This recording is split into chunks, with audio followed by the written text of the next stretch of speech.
Take a guess at how many first downs Texas A&M had in the first half. Let's do this.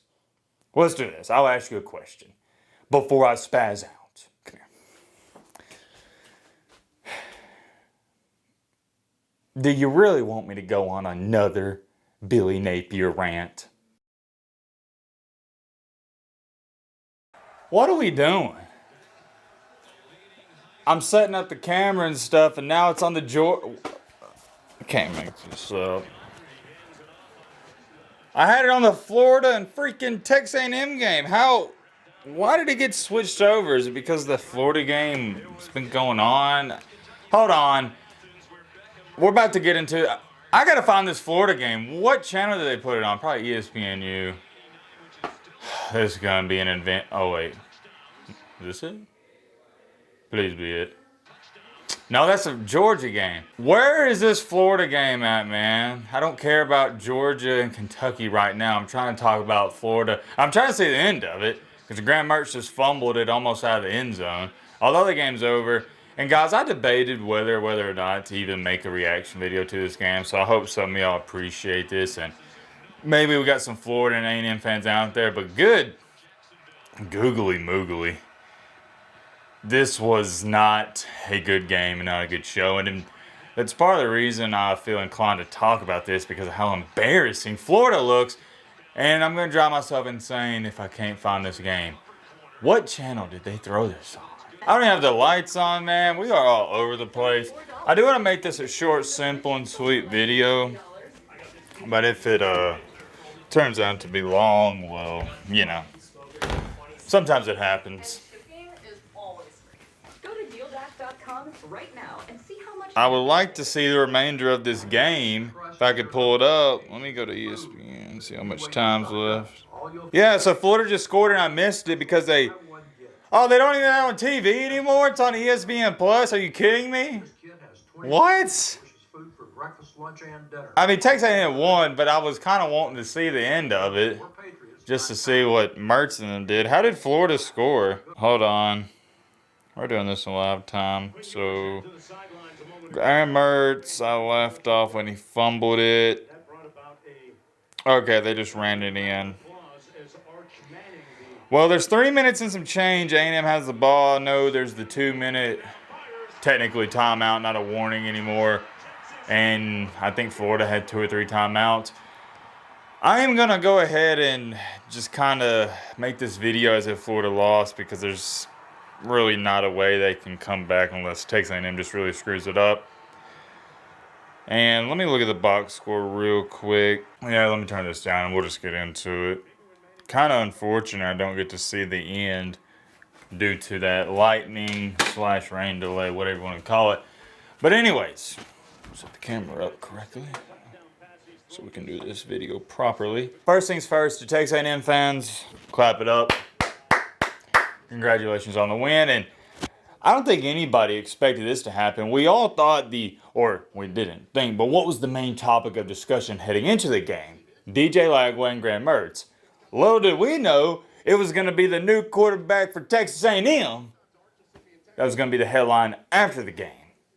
I mean, what a day for him. And hold on, I forgot his first name. My apologies. I shouldn't have forgot it. I know his last name, but let me get this correctly before we go any farther. Marcel Reed. As to where the game stands right now, it's about to be over. 11 for 17, very nice. $178, 2 touchdowns, but 0 INTs and on the ground. 10 carries for 67 yards and 1 touchdown. I mean, Texas A&M, this game was really over in the first half. I mean, second half's been like, whatever. A&M's on cruise control, just trying to milk the clock, get out there with a win. A&M, the storyline wasn't, Graham Mertz is doing bad, DJ Lagway is doing bad. No, it's none of that, although they didn't play great. The storyline is Florida's defense couldn't get off the field.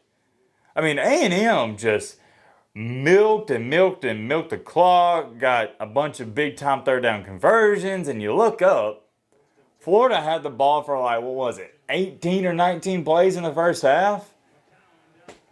It wasn't a quarterback situation. I know everybody wants to make it about that, but it didn't matter who played. I mean, DJ Lagway could have played this entire game. You wouldn't have won. Same thing for Graham Mertz. Me personally, I give Graham Mertz the edge just due to experience, and he did make some nice throws, although he had that tip pass interception.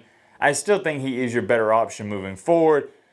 But I've been trying to tell Florida fans, and I know everybody wants to point towards the quarterbacks, like I said, but Florida's biggest problem is not the quarterback situation. I got to turn this TV down. It's driving me insane. I can't focus. Sorry. We'll just leave this in the video because you already know your boy Matt is the best editor on the planet. All right, let's lock in and get down to business. Like I was saying, Florida's problems shouldn't even begin with the quarterback.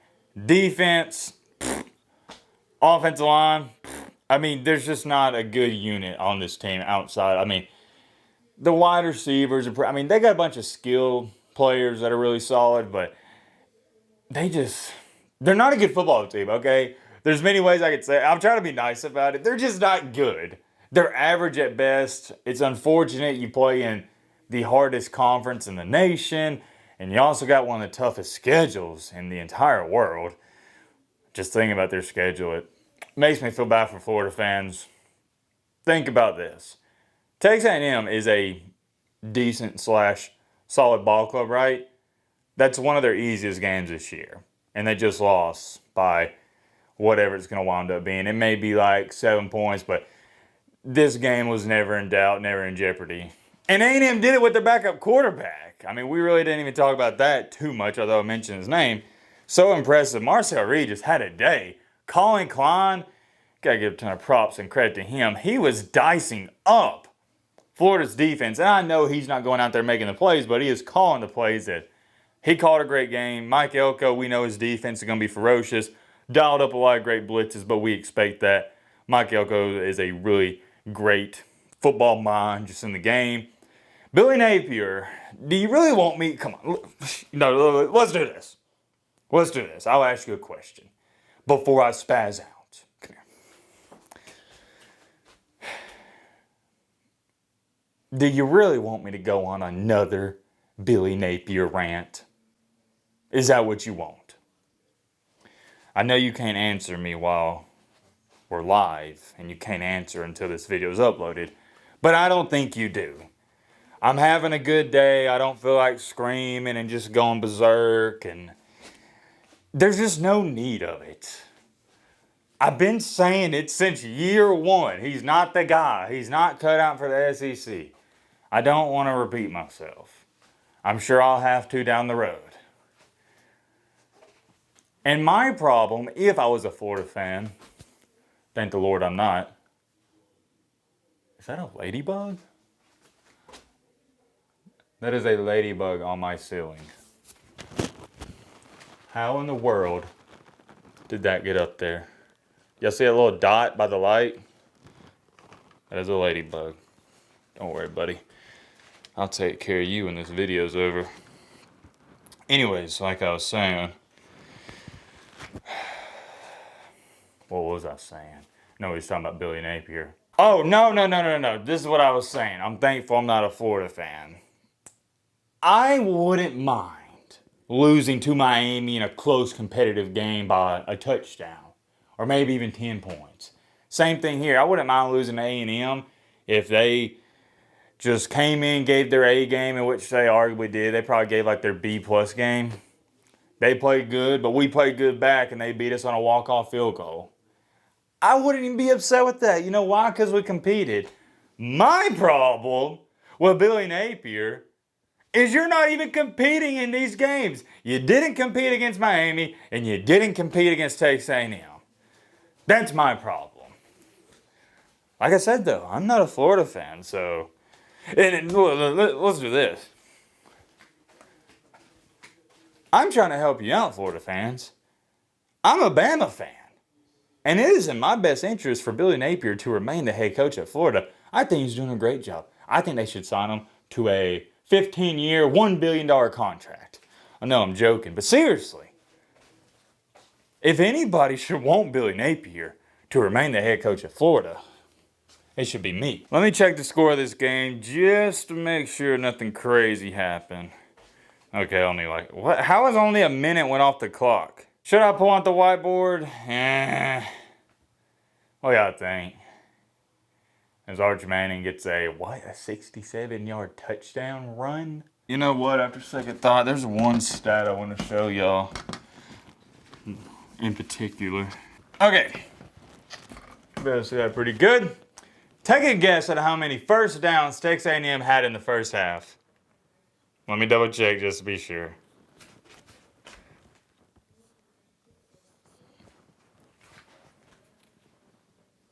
$18. Florida. 2. 18 first downs to 2 in the first half. But hold on. Wiley Corso says, not so fast, my friend. Before you get carried away, it gets better. You want to know how many total yards A&M had in the first half? And we'll just box that up. We'll go under here. 303 yards.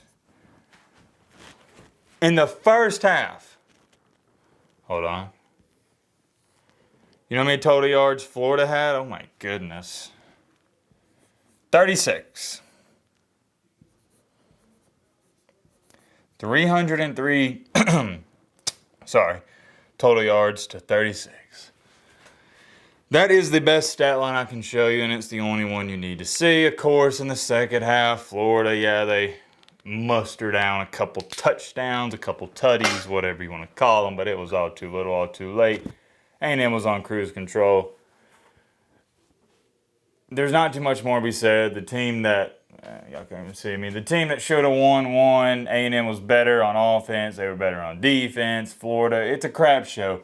You know, Florida State, I will say this much. If you want to take a bright, I guess you'd say, or look on the bright side of things, Florida isn't as bad as Florida State. But that ain't saying much because Florida State is miserable. They're one of the worst teams in the nation.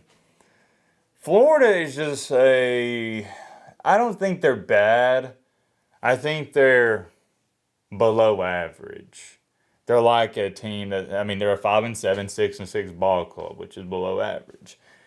Florida State, I don't even know how they're catching it straight in this video, but they are. They're awful. It's pitiful. When I watch Florida play, I see the flashes and glimpses of greatness, or even just good football. With Florida State, there's none of that. Like, the whole time I'm like, dude, this team's awful. So, you got potential. You just got to get rid of that bozo of a head coach you call Billy Napier, and you'll be fine. That's all there is to it. Texas A&M, let's talk a little bit more about them, because we should be talking about them more. They won the game. Things are looking up for them. Man, if they would have won that game against Notre Dame, people be talking about them being ranked inside the top 10 probably. They'll probably make, no, they will make the top 25 this week. What is the ceiling for them? Is this a really good team?